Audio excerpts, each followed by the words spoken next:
Good morning students. आज का जो हमारा लेक्चर है वो लैपलेस ट्रांसफॉर्मेशन को हम स्टार्ट करने जा रहे हैं। So let us see its definition first. So if we have a function f t then its Laplace transformation को कैसे डिफाइन करेंगे? Multiply that function with e power minus s t and integrate it from zero to infinity. So जो लैपलेस ट्रांसफॉर्मेशन है that is the integration of the function f t multiplied with the function e power minus s t. So जो कुछ भी integrations में जो properties होती हैं वो सारी की सारी प्रॉपर्टीज यहाँ पर भी सेटिस्फाई होंगी। जस्ट लाइक अगर मैं बात करता हूँ तो sum of the two functions अगर मैं इंटीग्रेट करता हूँ तो integral of the sum is equal to sum of the integral. तो सारी की सारी प्रॉपर्टीज यहाँ पे लैपलेस ट्रांसफॉर्मेशन में भी सेटिस्फाई होंगी। So first of all we have seen the definition कि अगर मेरे पास एफ टी कोई फंक्शन है तो मैं उस फंक्शन को ई की पावर माइनस एस टी से मल्टीप्लाई करके इंटीग्रेशन अगर मैं फाइंड आउट करता हूँ फ्रॉम जीरो टू इन्फिनिटी, तो अगर वो इंटीग्रल एग्जिस्ट करती है तो उस इंटीग्रल को मैं Laplace transformation of F T बोलूंगा। सो बिकॉज हेयर जो वेरिएबल है वो टी है तो और उसकी इंटीग्रेशन जीरो से इन्फिनिटी है तो टी की वैल्यू यहाँ पे पुटअप होगी। तो पुटअप होने के बाद टी तो वैल्यू ले लेगा लेकिन जो एस है वो एज इट इज रहेगा। So this s is known as the perimeter of the Laplace transformations. So next some basics formulae. So let us find the Laplace transformation of 1 here. So how we can find with the definitions of Laplace transformation? So multiply 1 with e power minus st and integrate from it 0 to infinity.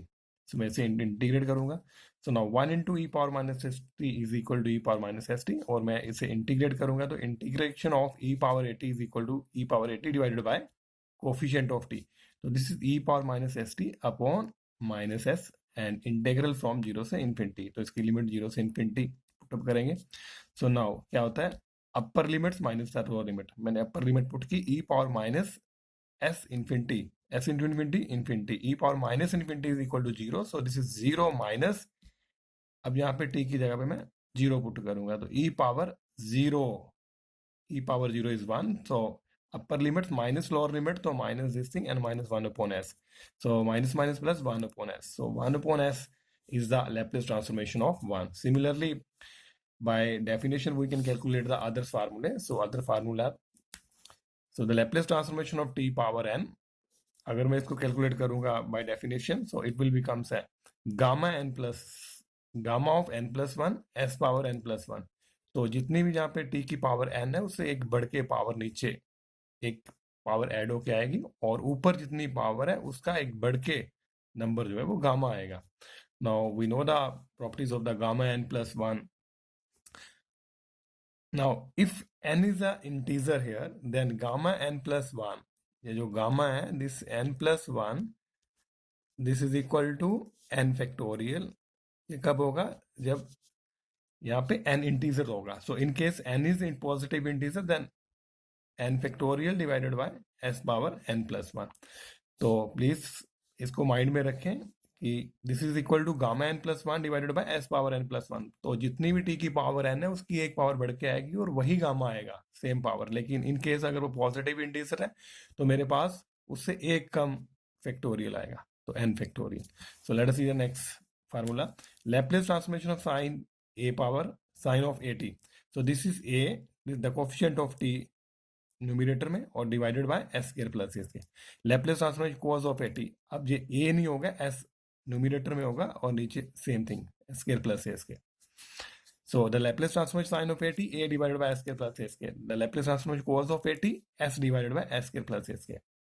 Now the sign hyperbolic, in case here it is a hyperbolic sign and this is simple trigonometric sign, तो same formula but नीचे जो denominator है उसका sign negative हो जाएगा। So Laplace transformation of sine hyperbolic a t is equal to a upon s square minus a square.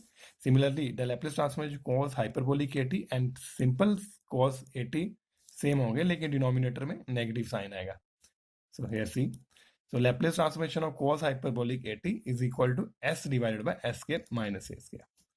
Now next linear property, just like integral, मैंने बोला कि जब भी जो भी प्रॉपर्टीज जो है इंटीग्रेशन में सेटिस्फाई होंगी वो यहाँ पर भी सेटिस्फाई होंगी। जस्ट लाइक मान लीजिए लैप्लेस की जगह पे जब मैं इंटीग्रल करता हूँ तो integral of sum of the linear combination is equal to linear combination of the integral. तो सिमिलरली यहाँ पे Laplace transformation of sum of the linear combination, ये कांस्टेंट बाहर आएगा Laplace transformation of the first function plus the constant बाहर जाएगा, Laplace transformation of the second function.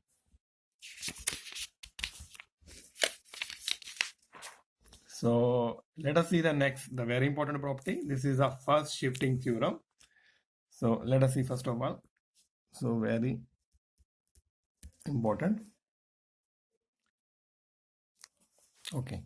So if Laplace transformation of ft is equal to fs, अगर मेरे पास कोई function है उसकी Laplace transformation मुझे पता है, that is f of s, then if we want to find the Laplace transformation of e power at ft, तो अगर मैं उस फंक्शन को e की पावर at एक्सपोनेंशियल पावर से मल्टीप्लाई करता हूँ और मुझे उसके प्रोडक्ट की Laplace transformation फाइंड करनी है, then it will become f of s minus a.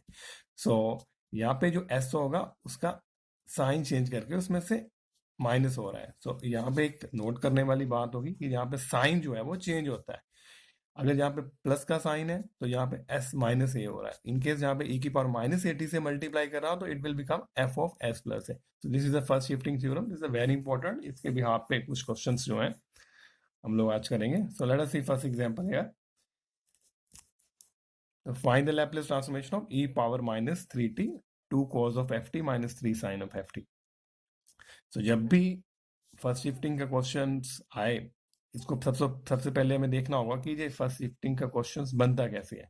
तो जब भी क्वेश्चन में एक्सपोनेंशियल टर्म दिख रही है तो उस क्वेश्चन को हम लोग फर्स्ट शिफ्टिंग से सॉल्व कर सकते हैं. वंस अगेन, अगर किसी क्वेश्चन में एक्सपोनेंशियल की टर्म दिख रही है मल्टीप्लाई में, तो मैं उस क्वेश्चन को फर्स्ट शिफ्टिंग से सॉल्व कर सकता हूँ. तो इसमें एक्सपोनेंशियल वाली टर्म को छोड़ के जो बाकी फंक्शन है मुझे उसकी लैपलेस ट्रांसफॉर्मेशन चाहिए. वंस अगेन ये सीधा फर्स्ट शिफ्टिंग थ्योरम कि अगर मुझे फंक्शन की ट्रांसफॉर्मेशन पता है और मैं e की पावर 80 से मल्टीप्लाई करता हूं तो मैं वहां पे s में उसके जो साइन चेंज करके एडअप करूंगा. अगर यहाँ पे प्लस का साइन है तो माइनस हुआ, अगर माइनस का साइन हुआ तो यहाँ पे प्लस का साइन हो जाएगा. सो मुझे फर्स्ट ऑफ ऑल इस फंक्शन की लैपलेस ट्रांसफॉर्मेशन चाहिए. So let us find its Laplace transformation first. So Laplace transform 2 cos of 5t minus 3 sin 5t. Now by linear combination property, this is equal to 2 outside constant, the Laplace transformation of cos 5t minus जो 3 है जो that is constant outside, the Laplace transformation of sin of 5t.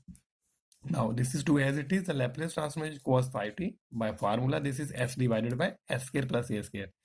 Now here a is 5 तो 5 square minus 3 Laplace transform sin of 5t. जब भी sign की बात आती है तो ऊपर नंबर a आएगा. Now what is a here? A is 5 तो 5 divided by s square plus 5 square. So this multiply here 2s divided by s square plus 25 minus 3 5s are 15 divided by s square plus 25. This becomes a 2s minus 15 divided by s square plus 25. Now this becomes the Laplace transformation of 2 cos 5t minus 3 sin 5t. So this is number 1 here. So now we are applying here the first shifting theorem. मैं इस function को e की power 80 से multiply करूंगा, लेकिन by taking a here it is minus 3t. So मैंने minus 3t से multiply किया तो यहाँ पे a हुआ minus 3 हुआ. So I will just change s with s plus 3.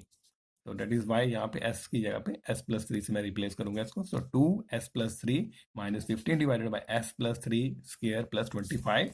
So this becomes a 2s plus 6 minus 15. नीचे s प्लस 3 का स्क्वायर मैं ओपन करता हूँ. This becomes a s square plus 6x plus 9 plus 25. So now this becomes a 2s plus 6 minus 15. 6 minus 15, this is a minus 9. So 2s minus 9, s square plus 6s plus 9 plus 25, 34. So this is our answer. So now do yourself these example. The question 1, e power 2t cos square t. Second one, e power t sin t plus cos t. E power 4t sin 2t. T square e power minus 2t. E power minus 80 sin of hyperbolic bt. So all these questions you can do with the first shifting theorems. So इनको solve करें.